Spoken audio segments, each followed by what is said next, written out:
চারিদিক অন্ধকার, সমাজের মতোই সমাজ অন্ধকারে ভরে গেছে, তাই জন্য আমরাও অন্ধকার করে দিয়েছি। এই যে জনগণের যে বিপ্লব চলছে আরজিকর কাণ্ড নিয়ে, এটা শুধু একটা ঘটনার জন্য যদি আমরা বিচার চাই তাহলে কিন্তু কোনো খুব একটা লাভ হবে না। আরজিকর শুধু একটা বিচ্ছিন্ন ঘটনা নয়, সমাজে অন্যায় অবিচার প্রচুর আছে। আমরা তখন মুখ বুজে থাকবো, শুধু একটা স্পেসিফিক বিচার চাইব, সেই বিচারটা যদি হয়েও যায় ঠিক ভবিষ্যৎ সেটা বলবে। আমরা আশা করব যাতে হয়। ধরুন হয়ে গেল, আমরা সবাই যে যার মতো ঘরে ঢুকে গেলাম, আবার যেমন অন্যায় অবিচার চলছে সমস্ত সেক্টরে সেরম চলবে। এই যে একতা এসেছে, অন্যায়ের বিরুদ্ধে প্রতিবাদ আমরা একসঙ্গে সবাই করছি, এই স্পিরিটটা যদি আমরা বজায় রাখতে পারি সমাজের যে কোনো অন্যায়,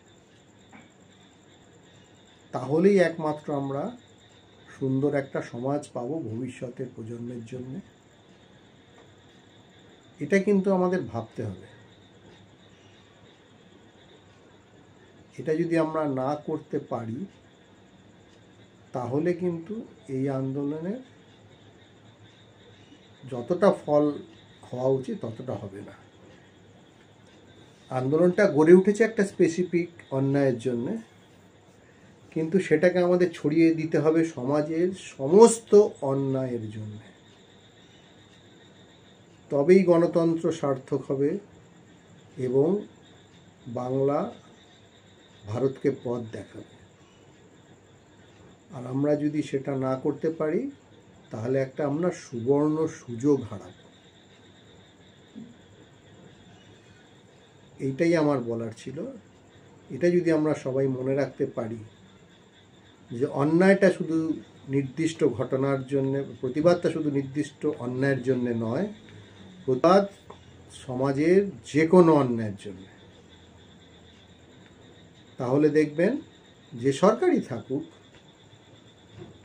তারা ঠিক পথে পরিচালনা করার চেষ্টা করবে, বাধ্য হবে।